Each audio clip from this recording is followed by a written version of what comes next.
लाएंगे अखिलेश इस बार पीढ़ी सरकार, लाएंगे अखिलेश इस बार पीढ़ी सरकार। हमारे माननीय राष्ट्रीय अध्यक्ष जी को विचारों को, समाजवादी पार्टी को विचार को मानते हुए हमारे पार्टी में आए और माननीय राष्ट्रीय अध्यक्ष जी को विचारधारा को और उनका सारे आंदोलन को देखते हुए जुटे।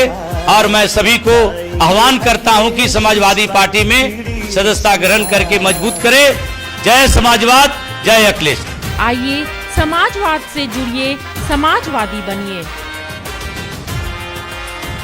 राजधानी रांची के ओरमांझी में आयोजित रामकथा में केंद्रीय मंत्री अन्नपूर्णा देवी ने शामिल होते हुए सत विचारों पर चलने का आह्वान लोगों से किया।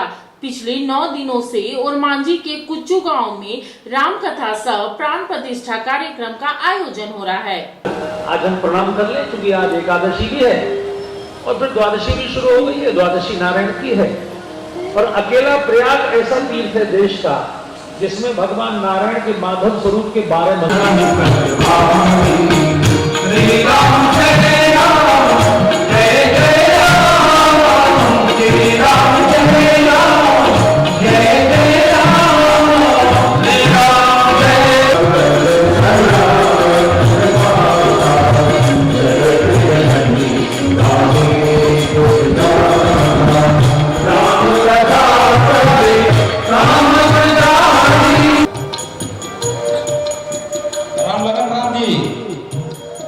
गोंदा मंडल से राम जी आप सादर मंच पर सादर आमंत्रित हैं।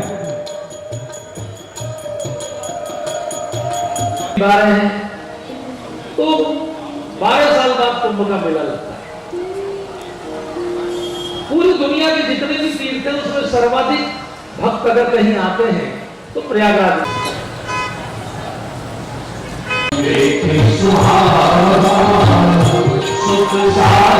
आप सभी का नमन।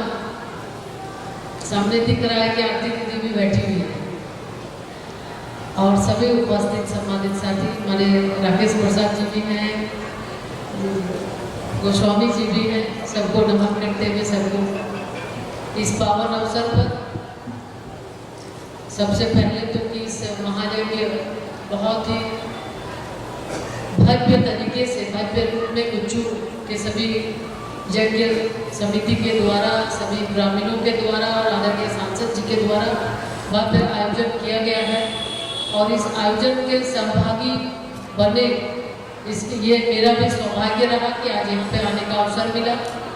और निश्चित रूप से बहुत सारी चीज़ें अभी जो चल रही है वर्तमान परिस्थिति में हम सभी देख रहे हैं।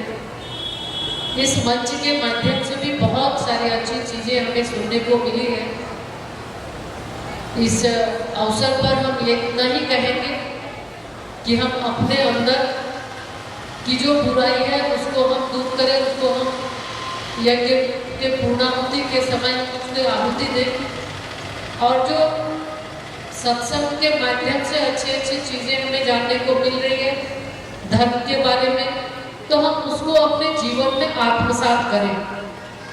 हम आज यही करना चाहेंगे। हमारी महिलाएं भी अभी बहुत आई हुई हैं, हम उनसे भी आग्रह करेंगे कि रोजमर्रे के में हम ज़्यादा से ज़्यादा कोशिश करें कि सत्संग के माध्यम से जो अच्छी चीज़ों की जानकारी हमें मिलती है, धर्म की जानकारी मिलती है, उसको आगे बढ़ाने के लिए निरंतर काम करें। और इस तरह के आयोजन के माध्यम से जो हमारे बच्चे हैं, नई पीढ़ी है, उनको बहुत चीज़ों को जानने का अवसर मिलता है और हमारा धर्म क्या है उसको कैसे हम आगे बढ़ाएं, इन सारी चीज़ों को भी आत्मसात करने का अवसर मिलता है। तो फिर से माननीय सांसद जी को, यज्ञ समिति के सभी सदस्यों को हम शुभकामना देते हुए ईश्वर से यही प्रार्थना है, माता से यही प्रार्थना है कि माता सबको सद्बुद्धि दे, सबको स्वस्थ रखे, दीर्घायु रखे। और साथ ही साथ इस मंच के माध्यम से माता से यही प्रार्थना करेंगे कि माता हमारे माननीय प्रधानमंत्री जी को दीर्घायु करे, यही माता से हमारी प्रार्थना है।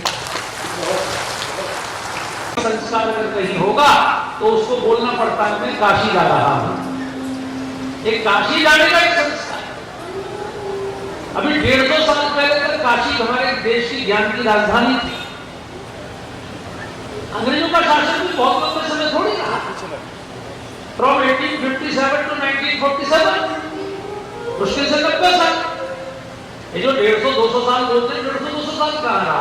1857 तक तो आप ही के राजा थे सब, खाली कलकत्ता में तो थे वो लोग।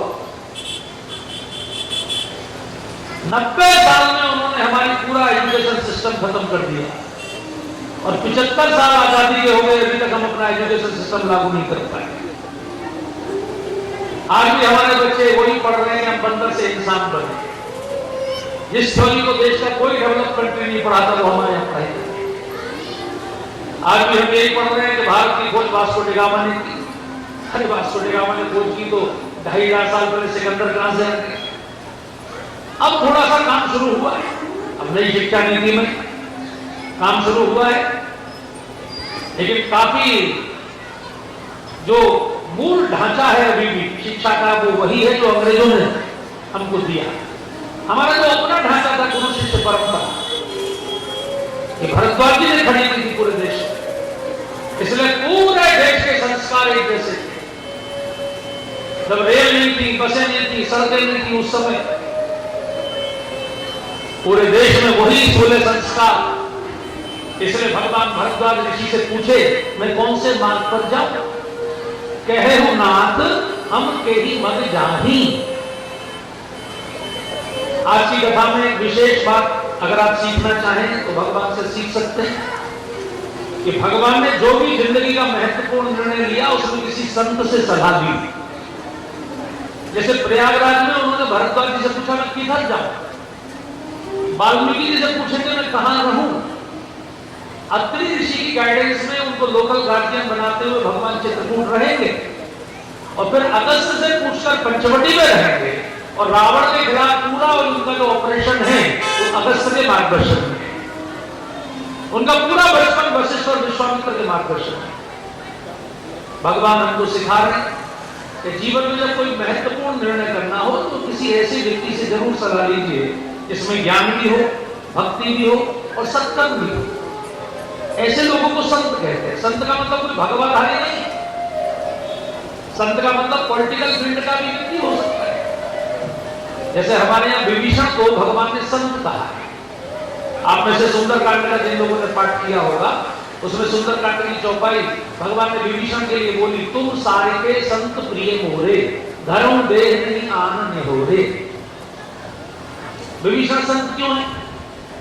क्योंकि लंका के पापी वातावरण में भी जिसने अपने बच्चों के संस्कारों को सुरक्षित रख लिया।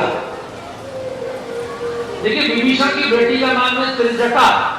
अकेली एक महिला है जो जानकी जी की सहेली है, जिससे जानकी जी अपने मन की सारी बात कर लेती है। आदिवासी समाज के संघर्ष की कहानी। Banjo ओनरे बंजा, ओनरे आनरे ओनरे बंजा।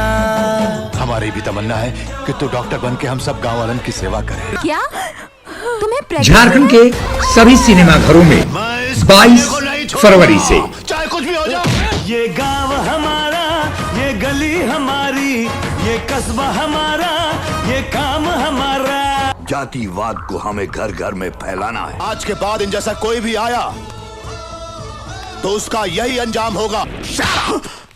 It's not a question of good and bad. It's a question of win and defeat. ये धरती हमारी।